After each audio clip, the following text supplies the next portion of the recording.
হরে কৃষ্ণ। সুপ্রিয় গৌরভক্তবৃন্দ, আমরা এখন এই মুহূর্তে আছি কিশোরগঞ্জ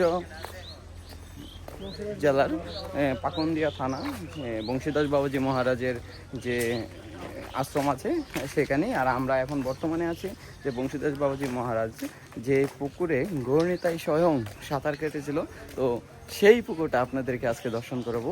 স্বয়ং গৌরনীতাই যেখানে সাঁতার কেটেছিল, যে বংশীদাস বাবাজি মহারাজ গৌরনীতারকে যেখানে দড়ি বেঁধে পুকুরে ছেড়ে দিত, আর গৌরনীতাই সেখান থেকে উঠতে চাইতো না, কিন্তু বংশীদাস বাবাজি মহারাজ উনি যখন লাঠি নিয়ে তাদেরকে শাসন করতো তখন তারা উঠে আসতো।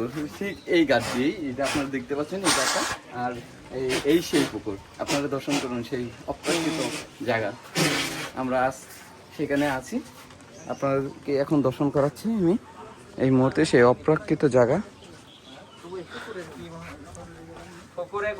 এই পুকুরে গৌরনীতাই স্নান করেছিল, ঠিক এদিকে। হরে কৃষ্ণ কৃষ্ণ কৃষ্ণ হরে হরে, রাম রাম রাম হরে হরে, হরে কৃষ্ণ কৃষ্ণ কৃষ্ণ হরে হরে, হরে রাম রাম রাম হরে হরে, হরে কৃষ্ণ কৃষ্ণ।